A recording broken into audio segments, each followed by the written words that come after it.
Hi everybody, I'm Jody Peel of Third Space Charity, and this is Third Space Live pre-show. This show offers conversations, ideas, and stories to build healthy communities. This is the pre-show, so at 8 o'clock we're going to introduce our guest. Tonight it's Heather Sandager to talk about how routine can support us in our new normal. Just a reminder that we're still in the pandemic environment, in case you're watching this in the future. So this is a great opportunity to learn another coping skill and tool to live your best life right now. Before we start, we'll do 3 things. I used to do 2 things. Now I do 3 things. I'm going to tell you about the charity a little bit, that you can learn all about our programs and services on thirdspacecanada.org, on Facebook or Instagram. You can follow us and learn all about upcoming shows and get inspirational and informational posts. You can also subscribe to our newsletter on our website, and you can watch our recorded live Instagram shows on YouTube for now until I figure out IGTV, which I'm working on right now. Next week, we're going to try out Facebook Live, which I'm super excited about because you can have more people on the show. And we might launch IGTV if I can figure it out. And we're also looking at other options like doing some recorded shows and then posting them. So stay tuned to our social media to find out about our show schedule and where to find us. The second thing we're going to do today is, I always do, is to shout out Third Space Coffee in the Landmark District in Kelowna. They're a social enterprise that supports this charity, and they have safe online ordering and safe pickup. And if you use the code, I think this was the code still, Third Space Loves You, when you order, you get 20% off. So thanks to Third Space Coffee and the team there. Now, the third thing I'm going to do is my gratitude practice. I actually just did this about 5 minutes ago, and that's why I started a little late today. And it just came to me like it usually does. Earlier this week, I was struggling a bit, and I realized that what I'm grateful for today is a friend of mine, a very dear friend of mine, who spent some time with me today, and she listened to me. She just listened and listened to what I needed to share, what I needed to get out. There was no judgment, no advice. She just witnessed, and she was present with me and listened, and she held my feelings by doing that, and she affirmed me. And I hope you all know what that feels like when someone is just there for you and they actually care. And you can tell they care by the way they're listening and even the way their body is responding. And what a powerful thing to know someone cares and they care how you feel. So what that did for me today is it reminded me that I'm not alone and that I matter. And only one person had to make one person can make the difference in terms of feeling like you matter. And that's a really important thing and a really powerful thing, and happens not enough, at least for me. So, in a perfect world, every day, every interaction we had with other humans would leave us feeling that way, feeling heard and supported and understood and valued.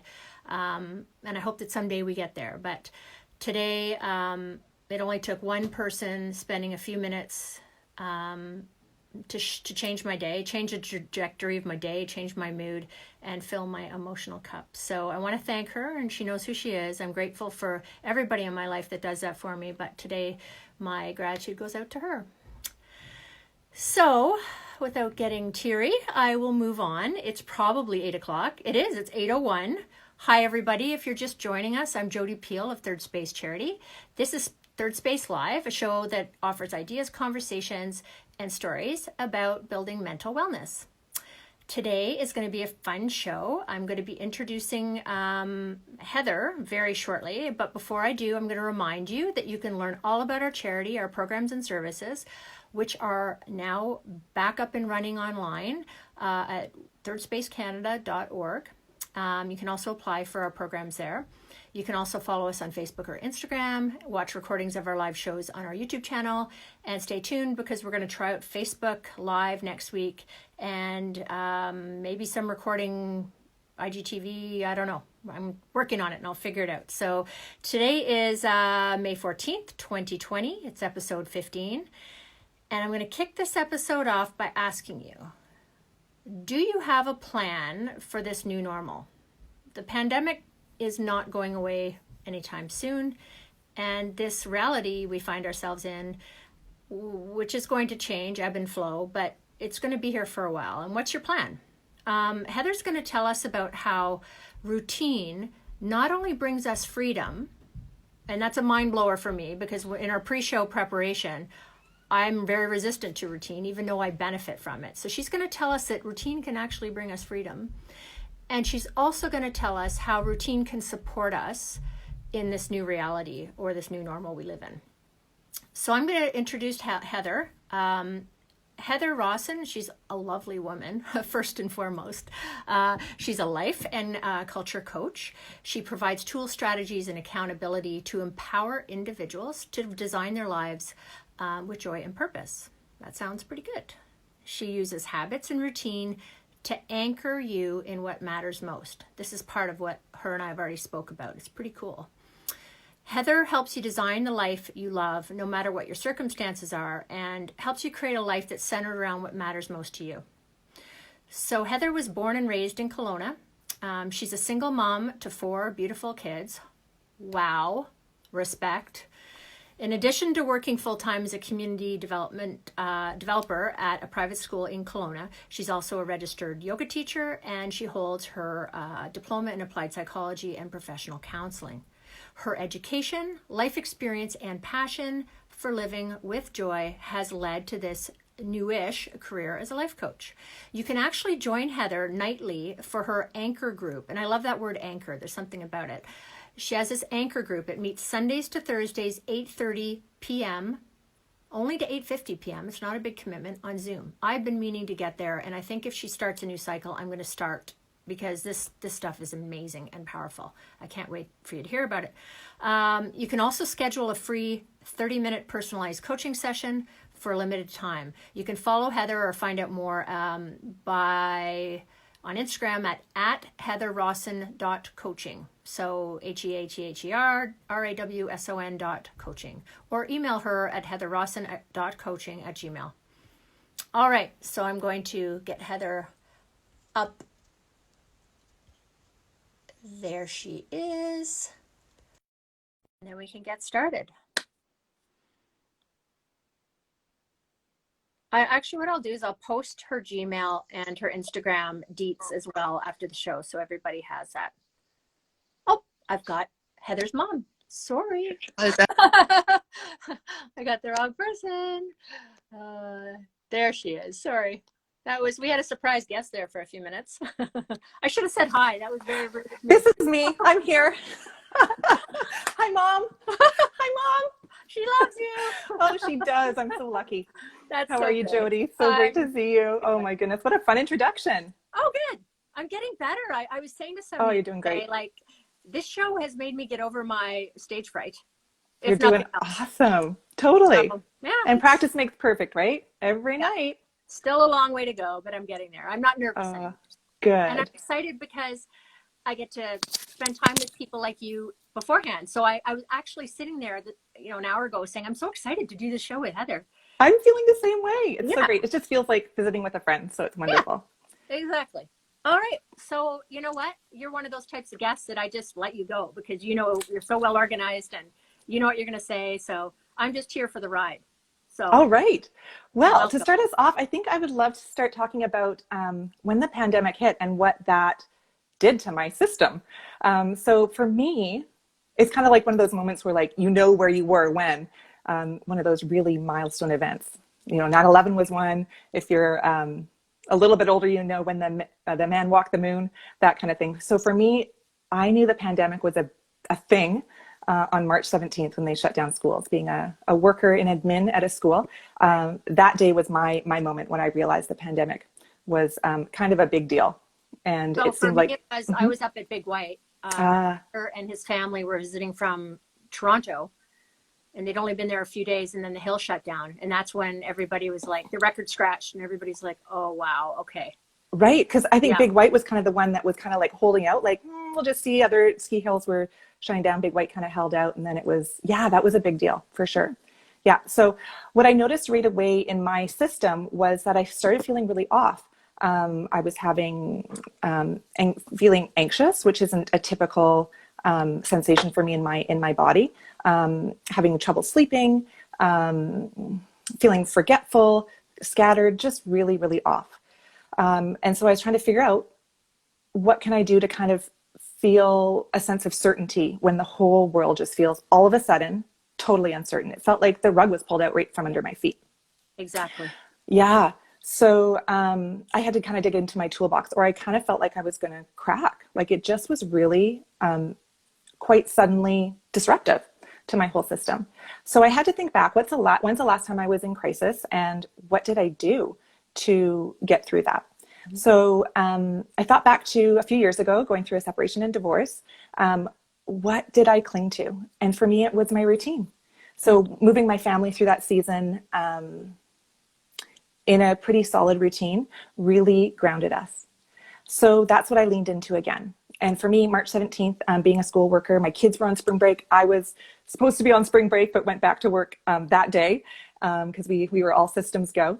And but with my kids being off school and me kind of being out of work, I had kind of let go of my routine a little bit over spring break. So I decided to dig back into it. Started waking up at that kind of like work day time, structuring my day the same way, going to bed at the same time that I typically did, and just trying to redesign a routine that worked for me in this season. And I think that's the thing about routine, is it needs to be flexible. It's okay for it to shift and change to work for you, because things change, and that's okay. But what grounds you when things change? So there are those kind of anchoring pieces, and then there's room that you have to be able to flex and shift, because that's life, and life doesn't go perfectly. That was important for me when you and I spoke about preparing for the show. For me, like I said, I have this resistance to routine. It almost makes me feel trapped, right, or suffocated. But when you gave me permission to you let me, you suggested that routine's there, but it's okay if life happens and you break it. That changes that whole feeling. You're like, oh, right, yeah, because that's yeah, the thing that feels bad, is feeling locked in, like you have no right. option. Yeah. And people think that a routine means that you have to follow it with like this military precision, right? And that this feeling of guilt if you don't get everything done on your task list. And it's not about having a endless task list and ticking things off all the time. That's part of it, I suppose. But really, it is about being intentional with your day. And the fact is, we all have a routine.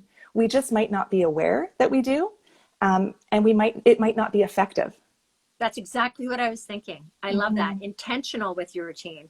That's right. And that it's That's a good routine. It's actually an effective, efficient, or And what works for you might not work for somebody else. Because if you don't make it a routine purposefully, you end up with a routine. It just might be a crappy routine. That's right. Where I'm at. Yeah, right. So a routine is just about kind of doing the same set of things every day.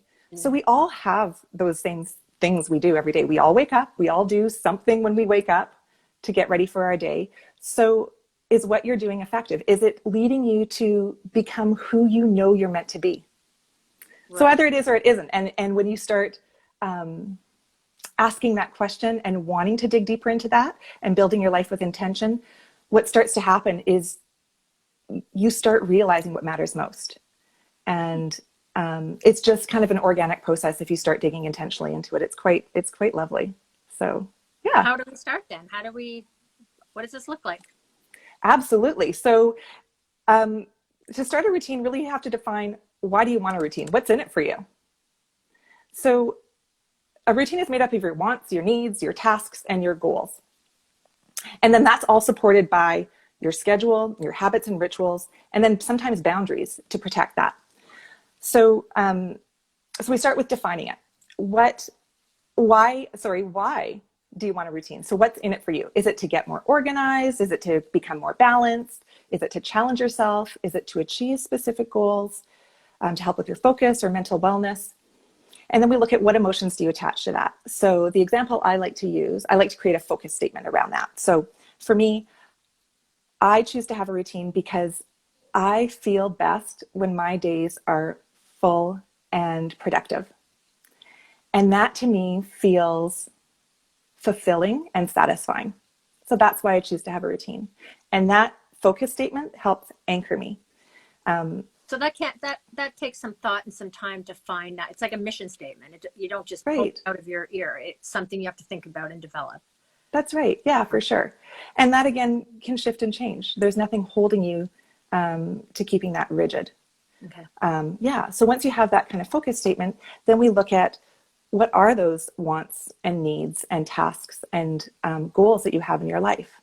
So it really is, it's a lot of kind of list making at first and getting clear on what you want, why you want it, and what habits you already and tasks you already kind of have on a daily basis.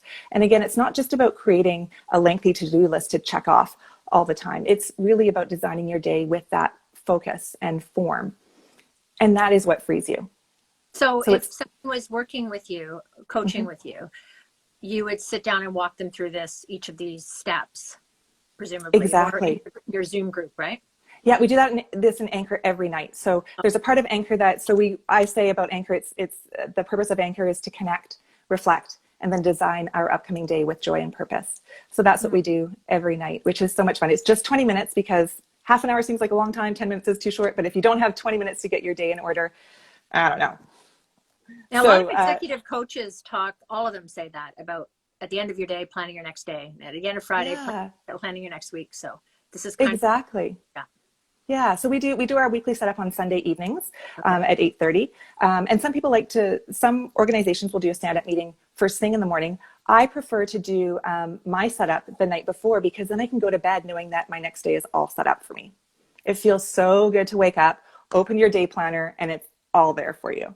It's just such a lovely way to end your day and such a nice way to wake up in the morning to start off your day, knowing that it's all set out.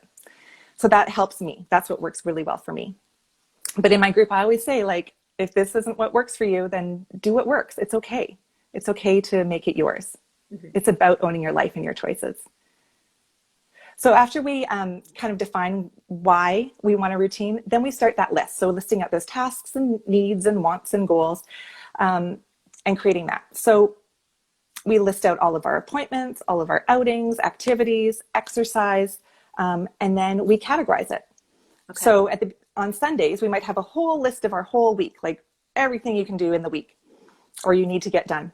Like get your taxes done, get your grocery shopping done. Sure. Yeah. Finish a proposal. Book the dog groomer. Yeah. Clean the car.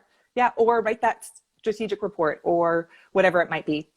So everything. So I typically will do kind of my personal calendar in a week, but I like to kind of break out my workday calendar per day. So I don't list out my entire work schedule. It would just be too much. It would take me too long on Sunday. Yeah, it's a lot. So I kind of give my week kind of the bones on Sunday evening, and then I fill it in with work tasks on a daily basis because that seems to shift and change the most is my work in my work day. So that's what works well for me.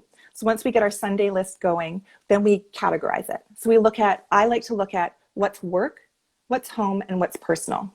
Work, home, and personal. Okay. And those are the three categories that work well for me to categorize my tasks or my list into. And that just helps me not try to achieve equality with them, but more just to see trends. To maybe find a little bit of balance to see, I haven't done anything. So work would be, of course, all your work tasks. Home is the stuff like book the dog groomer or grocery plan or meal plan or make your grocery list, whatever. And then personal are those self-care things. So, going for a run or doing yoga or morning walks, your morning ritual, those types of things. So I like to make sure that at least I have a little bit of everything in the mix. So yeah, it's neat. It's important to schedule your self-care especially as a busy working mom. Yeah. By scheduling it in, it's more apt to happen, but it's also just the act of scheduling it makes it feel important and valuable. As opposed to, for me, for years and years and years, I always feel guilty doing self-care because that takes away from my family or it takes away from my work so that's which is a really common with women especially, is to feel guilty about taking care of yourself, but the truth is when you take care of yourself you have more to give. Right? But it is hard to schedule. So yeah, make yourself an appointment, make yourself a priority. It's a good thing. So yeah, thanks. So we do that, and then the other thing we do when we list out our week is we will allocate a day to it. So is this a Monday task or can it wait till Thursday? Where does it actually belong in the week? Not everything needs to get done on Monday. And the more you practice this, the better you kind of get at finding your rhythm and routine. And I think the really great thing about listing things and being intentional about being aware of what you have going on in your life is, and that's where it really helps to, this is where part of the freedom comes in, is that if you get to the end of your day on Monday and you haven't completed everything, at least you have tracked it. So you can roll it over into the next day. So that's where that kind of compassion comes in, where it's like, I didn't get that done, but I didn't lose it either. I didn't forget about it. It didn't get lost in the cracks. I'll just do it tomorrow. It's okay. I like that, because that's what I was thinking early in your talk about why people benefit from this or what they hope to get out of it. For me, there's a lot of anxiety in my life, worrying that I'm going to drop a ball, because there's so many balls in there. Always making lists to make sure I don't forget to do something. So that is a really important part for me. It is knowing that it's captured and it will happen. And if it didn't happen today, it's okay. It will happen. That's a game-changing way to think. Right. So as much as it is about focus and getting things done, it's also about self-compassion and adaptability and resilience and loving yourself and being okay with rolling things over, not getting things done. Because I don't know about you, but I know that most of my days don't go perfectly as planned. Right? Yes. It's just bound to happen that there's going to be a wrench thrown in at some point. So can you pivot with that? And I think crisis teaches us that too, talk about a rug being pulled out from under you and things changing. That's what happens. The word that comes to mind that I'm working on is pacing. So I'm working with my counselor on is this whole idea of pacing your life. Can you tell me more about that? That's cool. That just popped in my head, because what you're talking about too, this strategy of building your day out, not having to get everything done on Monday, and maybe it doesn't end up getting done till Thursday. That's a nice way to build some structure around practice of a reasonable, healthy pacing. Right. Because that makes sense. You're actually casting an expectation for yourself for any given day, as opposed to having this, huge list of things you can do. You'll never get them done. And you just, every day you leave, you end your day feeling, oh my gosh, I just have this mountain of things I didn't get done, as opposed to, you're just working away slowly. Yeah, that's right. And I think as you practice it more and more, you become more realistic about what's actually achievable in a day. And that's a good point. Yeah. Right. So it does become, totally.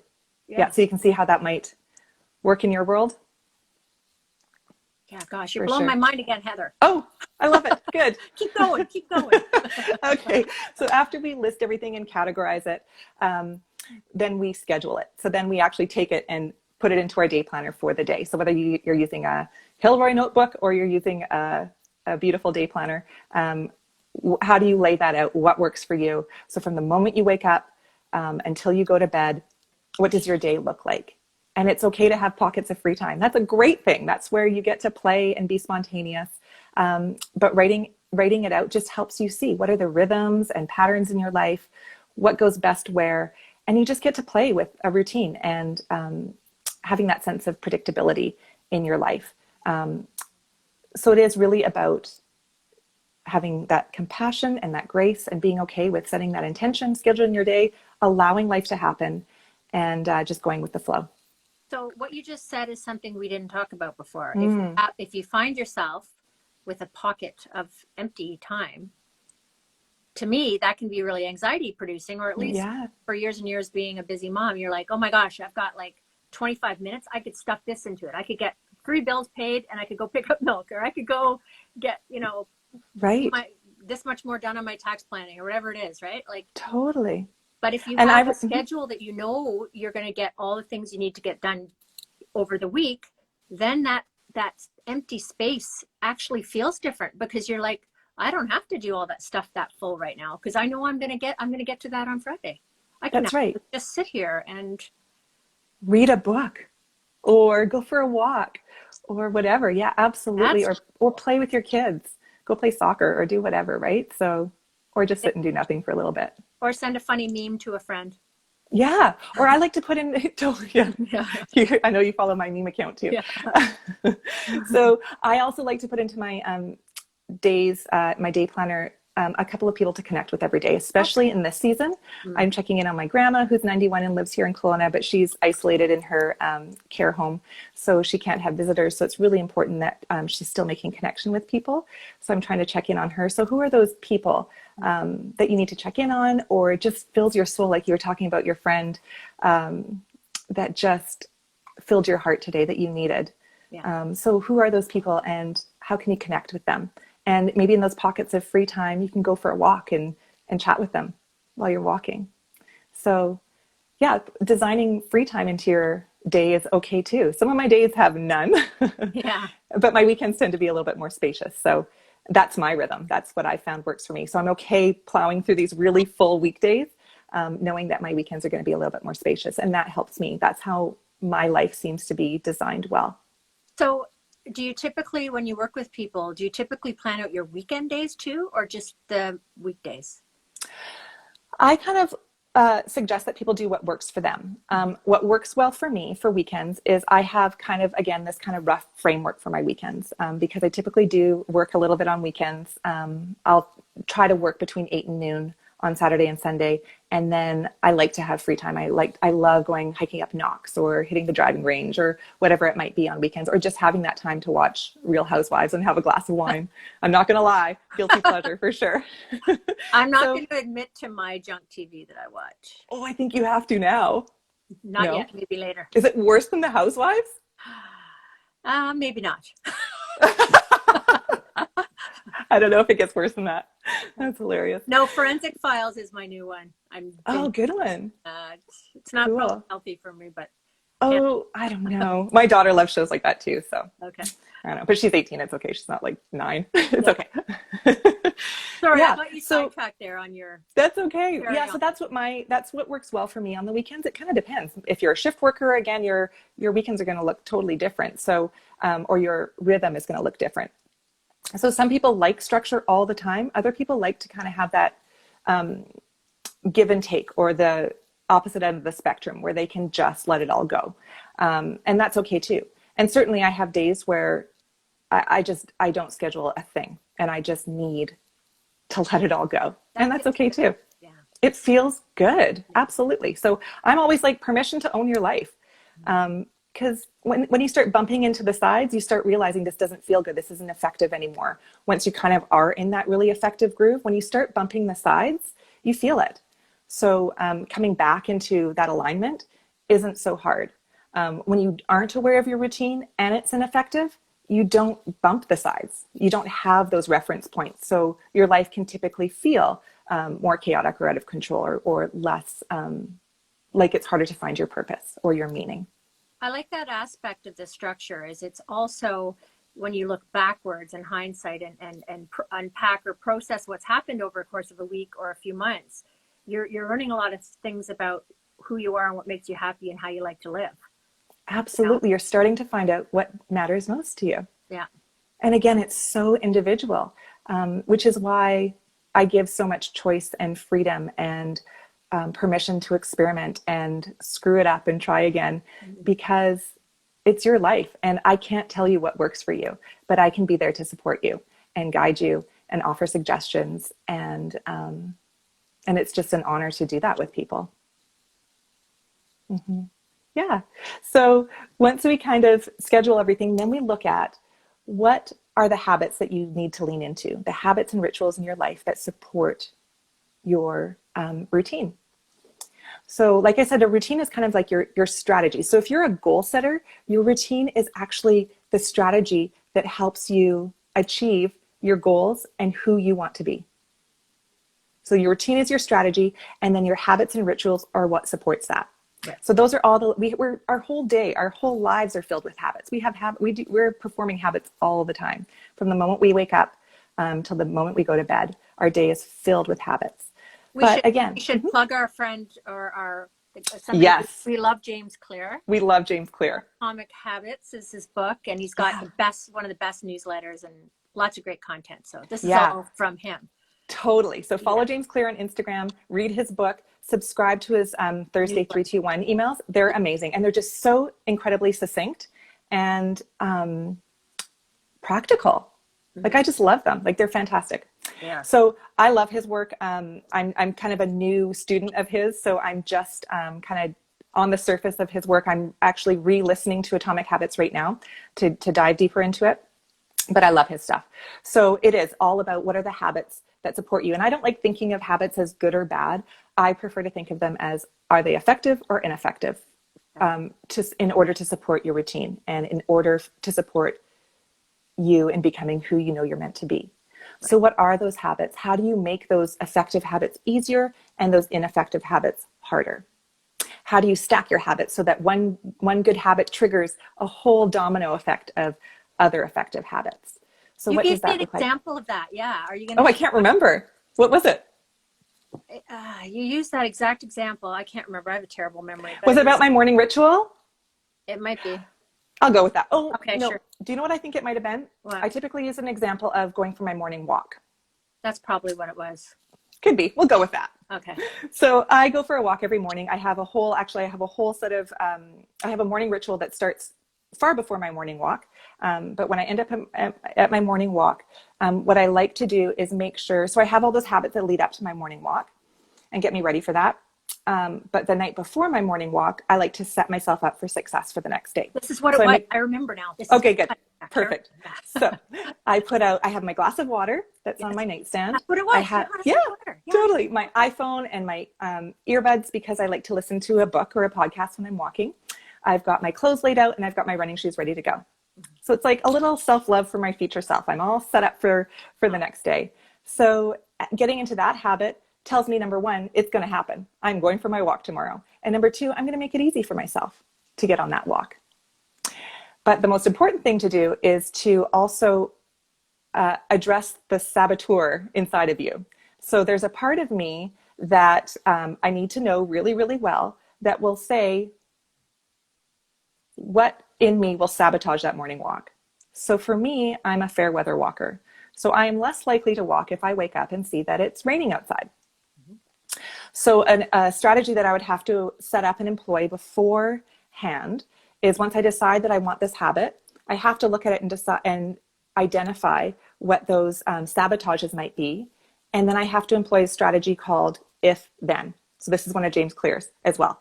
So this would look like, if I wake up and it's raining, then I will run stairs in my house instead. Or if I wake up and the weather is raining, I will do a YouTube workout instead. So what are those things that I still get my workout, but I don't need to go outside? So those are just kind of that's kind of a strategy that you can do to make sure that you kind of just anchor that habit really, really well, or bulletproof it. Yeah. So the domino thing was the glass of water. Explain how that works. Well, for me, it actually starts with turning on my lamp. Or the turning on the lamp. Okay. Yeah. So turning on my lamp is the very first thing I do in the morning, because if I don't do that, I know I'll lie in bed, and I typically listen to like a guided meditation in the morning. That's the first thing I do. But I know that if I don't turn on my lamp before I do it, the odds that I'm going to fall asleep or just kind of snuggle in and the meditation will end and I just won't quite get up, the odds of that are, pretty good. Yeah. So I kind of have to jolt my system. And the first thing I do is I turn on my lamp, and that signals to myself, you're doing this. That morning ritual is starting, and it is early, and you don't like it, but we are doing this because it works. And so it's kind of my like forced trigger habit. So that works really well for me. So turning on that light switch, starting my morning ritual. So I go through that, guided meditation, yoga, journaling, and then my walk. So that's my morning ritual. It takes me about an hour and a half, which is really long. I was going to say, you know how awesome and healthy I'd be if I did that every day? It's fantastic. That's amazing you do that. I don't do it on weekends. If I did one of those things, I'd feel awesome about myself. So it's what I have learned works really, really well for me. And it's worked really, really well for me for years. It's what grounded me through my separation. And again, in this crisis, it's what I leaned right back into and has really, really supported me well. So great. Yeah. For you. Yeah. And that won't work well for everybody. So what is it that starts your day well? So that being said, not only do we look at habits, we look at how do we bookend our days. So like I was just saying, we use morning ritual as an example, but how do you finish your day well? what happens at the end of your day to help you close your day, kind of decompress your system so that you can fall into a nice sleep and end your day well. So for me, it's anchoring. So we do that. I have a cup of tea. So anchoring our day, the evening group that I run, I have a cup of tea. I read with my youngest. We're reading the Babysitters Club series right now. So I read with her. Right? So I have my original series from when I was 10 or 11. My mom saved them for me, who you saw earlier in the episode. So my mom saved them for me, and I read them all with my oldest daughter about 8 years ago, and now I'm reading them all with my 11-year-old right now. So it's, anyway, part of my evening routine, and that ends our day well together. I watch a bit of TV with the boys.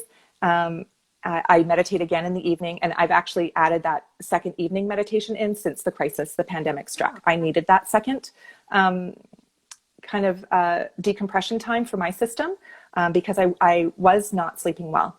And I'm only just in the last probably week or 10 days starting to settle my system back into sleep.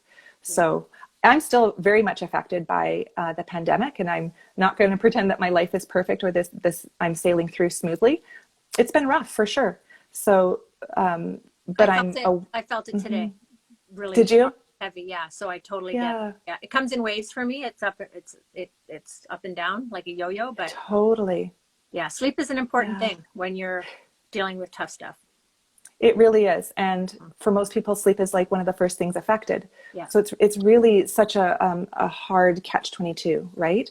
Where you need sleep because you're disrupted, but you're disrupted so you can't sleep. So that's really, really tricky.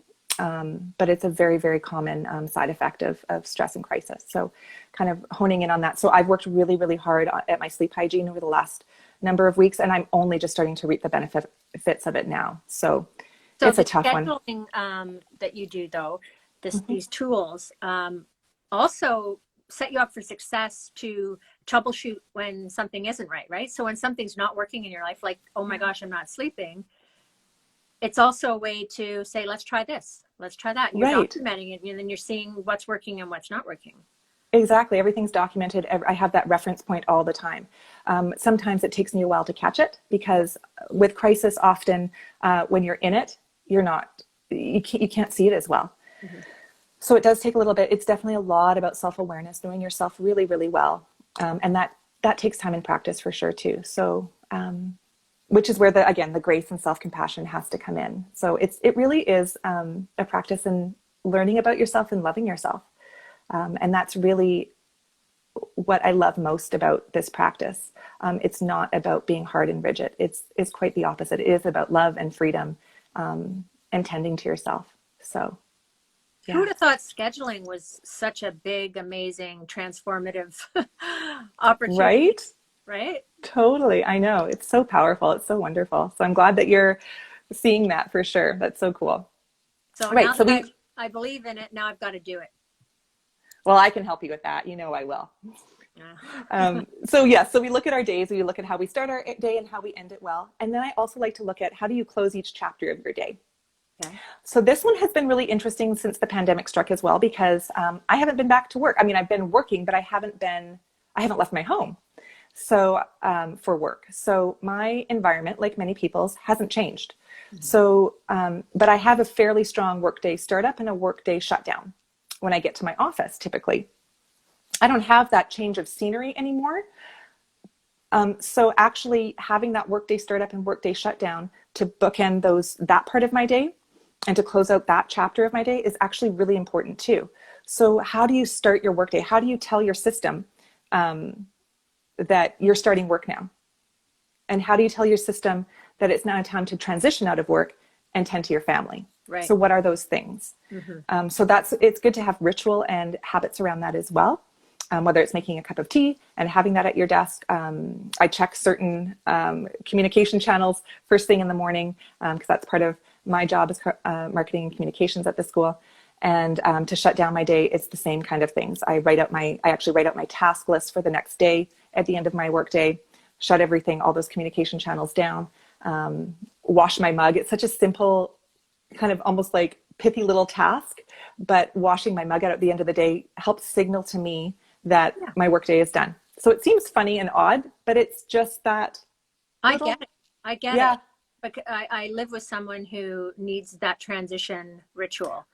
And for him, it's usually the drive home. It might be, and then yes, it's starting to cook when he gets home to give himself totally. time to decompress and transition into family life from a stressful long day. So, Exactly. yeah. So now that we don't have that commute anymore, how do you replace that? Is it maybe just going for a quick walk around your block or your neighborhood? Um, how can you help transition from work to home when you're home all the time? Right. So, yeah, You could so change just your clothes. You could have a shower. There's so many ways you could do it. absolutely so many ways. So it's just Yeah. finding what works well for you. But that's a great one, changing your clothes. Absolutely. Which doesn't Which, happen as much as it used to. well, you have your work pajamas and then you have your evening pajamas, right? Yeah. Yeah. So yeah, so it's about closing up those chapters in your day as well. I also have been, since I've been working at home, have started to set alarms during the day. So I use alarms and timers a lot to help me, number one, not forget things, and number two, just to help me break up my days a little bit more. So I set an alarm. I set it for every hour during my workday. I don't usually catch it every hour. Sometimes I turn it off and just keep working, which is okay. It's about, again, it's not about being perfect.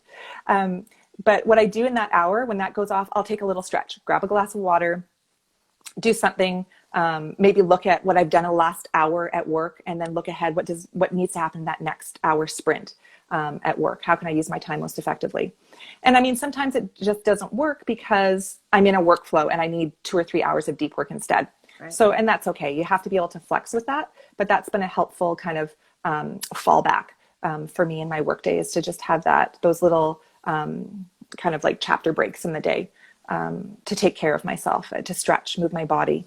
Again, because I find that I'm just not moving as much as I do typically in my office, right? I don't have, to go as far to refill my mug with water, or go to the photocopier, or whatever it might be, or go talk to a colleague, because we just Zoom all the time. Right. So I don't have to move. So that's not necessarily a great thing. So yeah, it's just about identifying all those little markers in your day, and then how do you tend to them? How do you close them out well, start them well and close them out well? And then after we do all of that, set ourselves up in all these wonderful ways for our day, we decide that we allow it. So that's how we close our practice at Anchor, is we allow it to be. So you set your day with intention, and then you allow life to happen. So having that kind of intention as part of your routine as well is really, really important as far as I'm concerned. So making sure that you know that it's more about being intentional and focusing on what matters most than it is about accomplishing everything on your to-do list. That's huge. Yeah. Yeah. Yeah. So it is that practice again of love and self-compassion, for sure. For sure. And then in Anchor 2, we always go through accountability. So at the end of the evening, I'll say, is there anything you'd like me to hold you accountable for the next day? We've become a pretty tight little group of people. We're in our 5th week. I am actually starting a new series on Monday. Yeah. So it's Anchor. This is the first time I've run Anchor. It's kind of organically turned into a 4-week series. We're kind of just riding out the 5th week together as a group.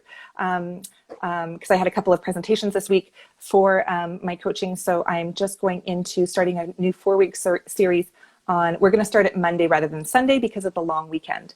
So we're going to skip Sunday this time and start Monday. So week 1, we look at what is a routine. Week 2, we look at those habits that support it. Week 3, I call it what's in your wheelhouse. So what is in your kind of circle of life? So that's a really fun week as well. And then the 4th and final week, we look at setting goals. And so it all kind of turns into this one beautiful package of setting your life up, designing your life really, really well. That sounds amazing. So once you learn these skills and you get used to them, and it becomes very easy for you to do this, how much time a day do you spend on the planning piece, looking at your day, scheduling your day? Is it like 5 minutes, 10 minutes? I would say I'm probably down to about 10 minutes. So Anchor runs 20 minutes. We spend the first 10 minutes visiting and connecting, chatting through life and what's worked well and what hasn't, doing that accountability piece. And then 10 minutes just running through that list of from defining it to allowing it. All those things that I listed off, we run through that every night. So that part is actually quite routine. For sure, it doesn't shift much, but it's that way for a reason. It's because that is the foundational piece. That is what anchors you.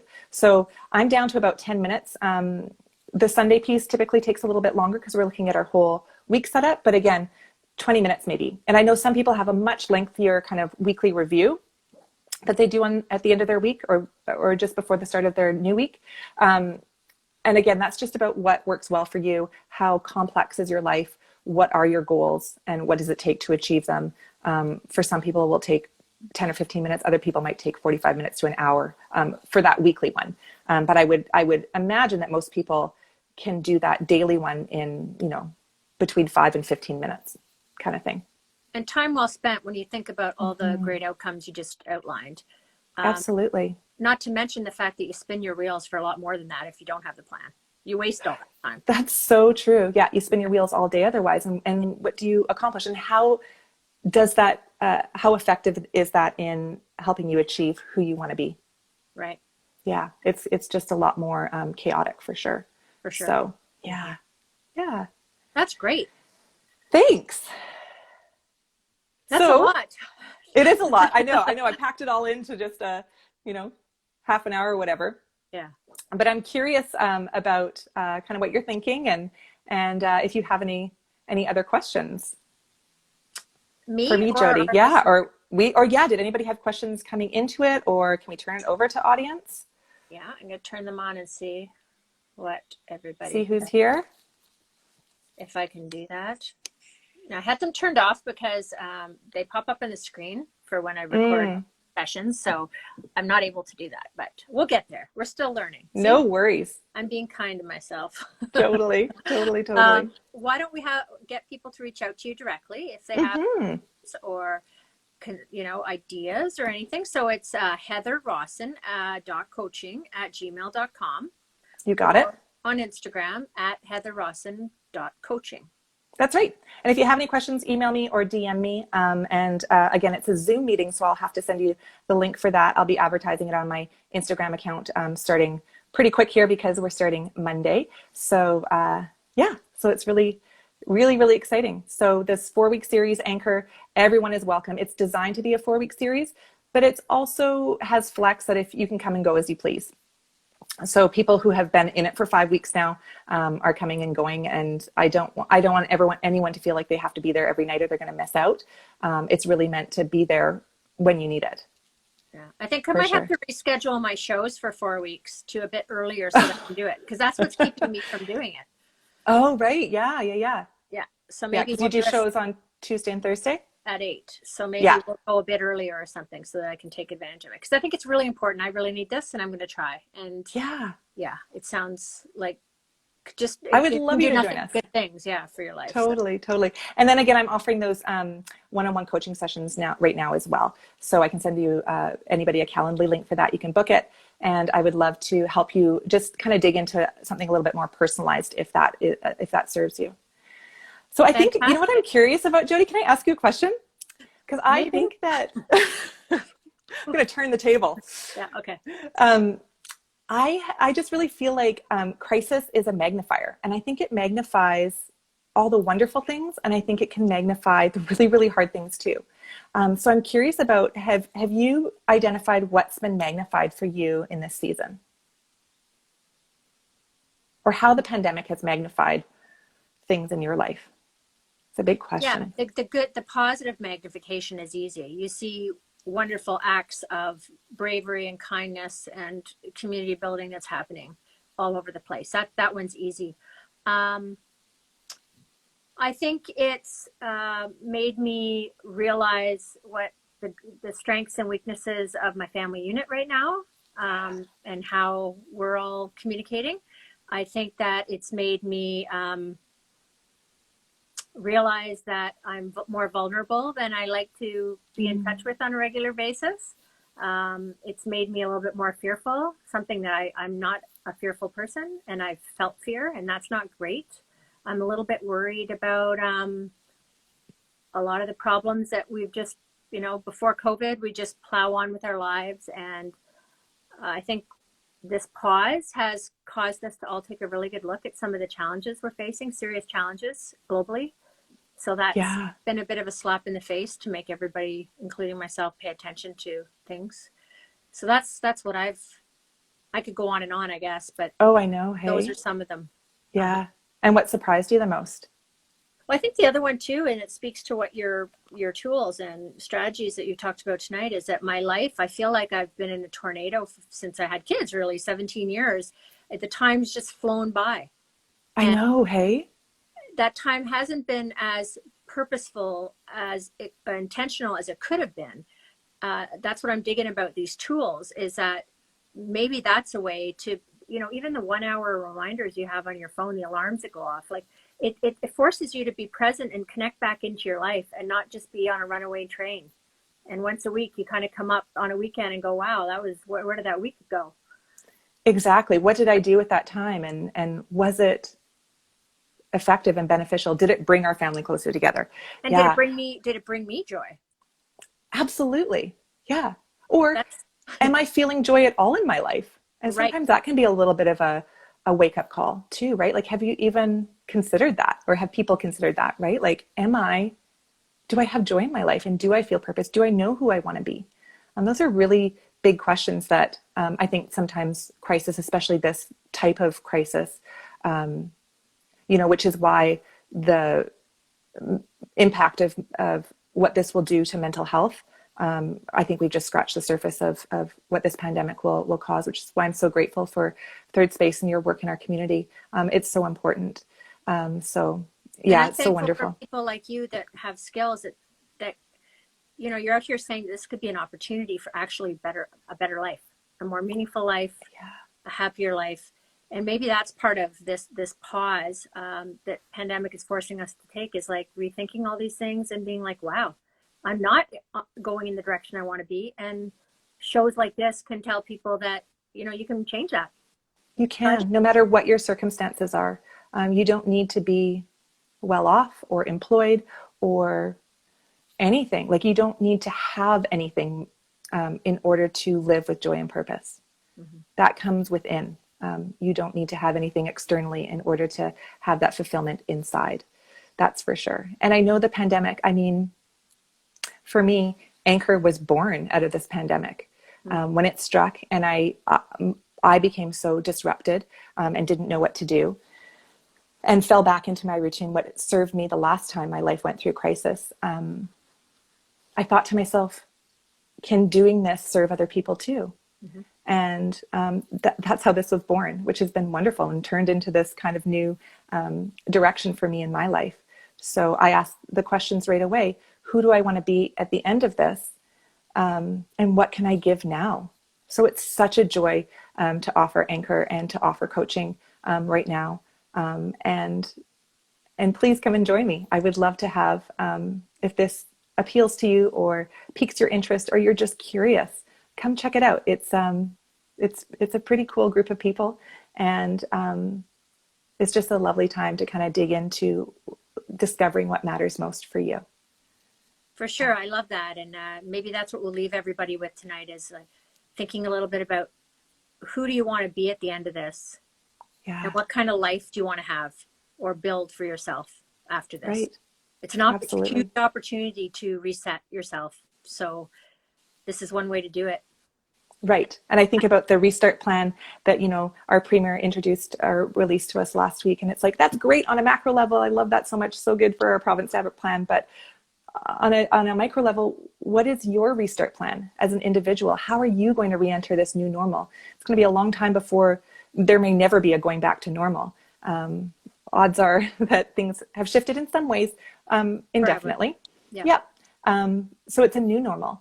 What do you want to take with you? What do you want to leave behind? How do you create that plan, that restart plan, or that routine for yourself as an individual, for you as a family, and if you're a leader, for you and your team? What do you do that's effective for you? Wow. I'm so inspired. I already had a semi-full cup before we started. Now I'm like, oh, I'm overflowing. Thank you. Oh, I'm glad to hear it. Me too. It's been a joy. I look forward to seeing you on Monday night. Thanks. I look forward to having you there. Great. I hope that some of our watchers will join us. Me too. We're going to sign off and hopefully you'll come back and talk about more of this or something else. There's Anytime. lots of stuff you can join us to talk about. I would love to. So thank you. Everybody, don't forget to stay in touch with what we're up to and upcoming shows on Facebook and Instagram. Learn more about charity, Third Space Life Charity at thirdspacecanada.org. And from all of us, thank you, and enjoy your day. And hopefully we'll see you Monday with Heather. Thanks so much, everyone. Have a great night. Bye, everybody. Take care. Bye-bye. Bye.